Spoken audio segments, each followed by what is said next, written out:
Shalom Bapak Ibu Saudara dalam berbagai wujud berkat surgawi. Marilah kita berdoa sebelum membaca dan merenungkan firman Tuhan. Ya Tuhan, sungguh kami bersyukur bahwa dalam perjalanan hidup yang Engkau karuniakan, kami telah menikmati berbagai wujud berkat-Mu. Engkau karuniakan itu agar kami semakin mengenal kehadiran-Mu dalam hidup kami ini. Berkati juga bagian dari firman-Mu yang akan kami baca dan kami renungkan. Di dalam Tuhan Yesus kami berdoa. Amin.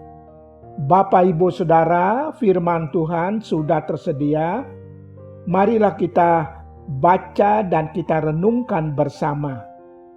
Firman Tuhan yang tertulis dalam Injil Matius 14 ayat 22 sampai 33. Marilah kita baca ayat 33 yang berkata demikian. Dan orang-orang yang ada di perahu menyembah Dia, katanya, "Sesungguhnya Engkau Anak Allah." Bapak Ibu Saudara dalam kasih Allah, setiap kita pasti merindukan yang namanya berkat, yaitu karunia dari Tuhan yang membawa kebaikan dalam hidup kita, dalam hidup manusia. Mari yakin bahwa kita sudah pernah menerima berbagai wujud kebaikan dari Tuhan. Tinggal kita bertanya, apakah diriku sudah bersyukur, berterima kasih kepada Tuhan, Sang Pemberi kebaikan itu, yang sesungguhnya Ia adalah Anak Allah? Semoga Bapak Ibu Saudara dalam kasih Tuhan, perikop firman Tuhan yang kita baca dan renungkan saat ini, di atas pengakuan sesungguhnya Engkau Anak Allah, mencatat beberapa hal penting yang berhubungan dengan berbagai wujud berkat kasih karunia surgawi dari Allah. Antara lain, pertama, berkat pelayanan yang tuntas. Ayat 22. Pelayanan memberi makan 5.000 orang yang dilakukan oleh 12 murid Tuhan Yesus dan oleh Tuhan Yesus sendiri pasti sangat melelahkan. Namun jika pelayanan, jika tugas, jika pekerjaan dapat dan mesti dilakukan sampai tuntas, sampai beres semuanya, maka itu pasti akan memberi kepuasan tersendiri. Dan itu bisa menghilangkan rasa letih lesu, rasa lelah, dan rasa capek kita. Dan tentu juga kita merasa lega, lalu mengambil waktu untuk bersyukur kepada Tuhan. Tuhan Yesus dan murid-muridnya sudah melakukan pelayanan memberi makan 5.000 orang dengan tuntas, sesuai dengan yang diucapkan oleh Tuhan Yesus. Sesudah itu Yesus segera memerintahkan murid-muridnya naik ke perahu dan mendahuluinya ke seberang. Sementara itu ia menyuruh orang banyak pulang. Ayat 22. Puji Tuhan atas berkat ini. Yang kedua, berkat retreat pribadi di hadapan Allah. Inilah yang dilakukan oleh Tuhan Yesus. Seperti yang dicatat dalam ayat 23 yang berkata, "Dan setelah orang banyak itu disuruhnya pulang, Yesus naik ke atas bukit untuk berdoa seorang diri. Ketika hari sudah malam, ia sendirian di sana. Untuk retreat ini, Yesus melakukannya dengan cara: 1. Yesus meminta murid-muridnya naik perahu ke seberang duluan. Tuhan Yesus tidak mengusir mereka. Tuhan Yesus sungguh-sungguh sungguh rindu retreat sendirian. Mencari dan menentukan tempat yang mendukung tercapainya tujuan dari retreatnya itu, yaitu Yesus naik ke atas bukit. Itulah yang kedua yang dilakukannya. Yang ketiga, Tuhan Yesus tidak ingin mengajak murid-muridnya. Ia ingin seorang diri berdialog, curhat, berbicara, berdoa kepada Allah Bapa. Tidak dicatat apa isi dari doanya itu. Bisa jadi melaporkan apa yang baru saja ia lakukan bersama-sama dengan murid-muridnya. Sungguh satu contoh yang baik yang Tuhan Yesus tunjukkan kepada murid-muridnya, tentu juga untuk kita. Ini pun adalah berkat buat kita. Ketiga, berkat gelombang dan angin sakal. Dalam kepanikan dan ketakutan yang mencekam para murid, sampai-sampai kehadiran Tuhan Yesus disangka hantu. Rupa-rupanya dalam kondisi dan situasi seperti itu, mereka tidak sanggup membuat diri mereka menjadi tenang, sehingga tidak mengenali pribadi yang hadir di saat seperti itu, yaitu Tuhan Yesus sendiri.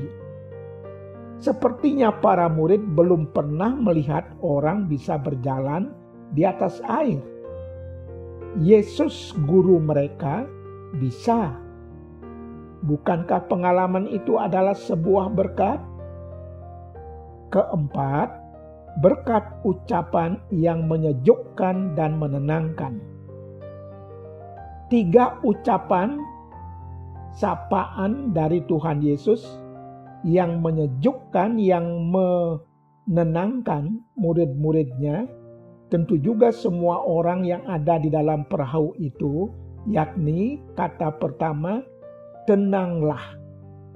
Artinya Tuhan Yesus mengajak jangan menjadi panik. Harus mampu menjadi tenang. Bukankah dalam ketenangan, tidak panik, ada pengharapan bahwa semua akan teratasi, akan berlalu dengan baik? Kata kedua ialah aku ini. Tuhan Yesus hendak meyakinkan khususnya kepada para murid-muridnya bahwa yang berjalan di atas air itu bukan siapa-siapa, bukan hantu. Tuhan Yesus mengalihkan hati yang takut menjadi tenang. Dan dalam hati yang tenang, dapat mengenali suara dan pribadi yang sedang berjalan di atas air itu untuk menuju dan menemui mereka semua. Kata ketiga ialah jangan takut. Tuhan Yesus hendak meyakinkan khususnya kepada para muridnya bahwa mereka akan sampai di seberang dengan selamat. Tuhan Yesus yang bukan hantu itu mampu mengatasi masalah yang sedang mereka hadapi. Untuk itu, mereka tidak boleh takut. Wow, bukankah semua kata Tuhan Yesus itu adalah berkat tersendiri? Berkat kelima ialah berkat pengalaman iman. Salah seorang murid Tuhan Yesus, yaitu Petrus, minta ketegasan dari Tuhan Yesus dengan berkata, "Apabila engkau itu, suruhlah aku datang kepadamu berjalan di atas air." Ayat 28. Tuhan Yesus berkata kepada Petrus, "Datanglah." Petrus mendengar ajakan Tuhan Yesus itu. Lalu ia turun dari perahu dan berjalan di atas air. Ayat 29. Petrus percaya yang berjalan di atas air itu ialah Yesus.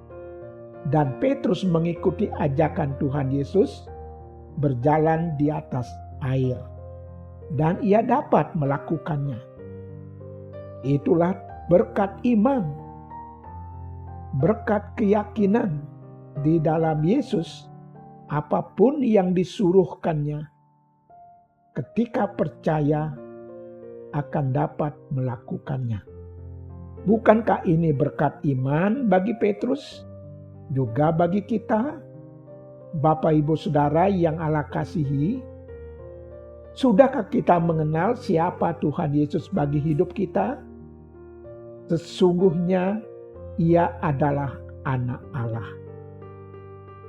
Sudah berapa lama kita mengikutnya? Marilah kita nikmati paling tidak 5 berkat ilahi dari Dia yang adalah Anak Allah. Berkat karena kita melakukan tanggung jawab kita, tugas kita, pekerjaan kita, pelayanan kita dengan tuntas. Seperti yang Tuhan Yesus dan murid-muridnya contohkan. Berkat dalam kita melakukan retreat pribadi di hadapan Allah. Juga seperti yang Tuhan Yesus contohkan.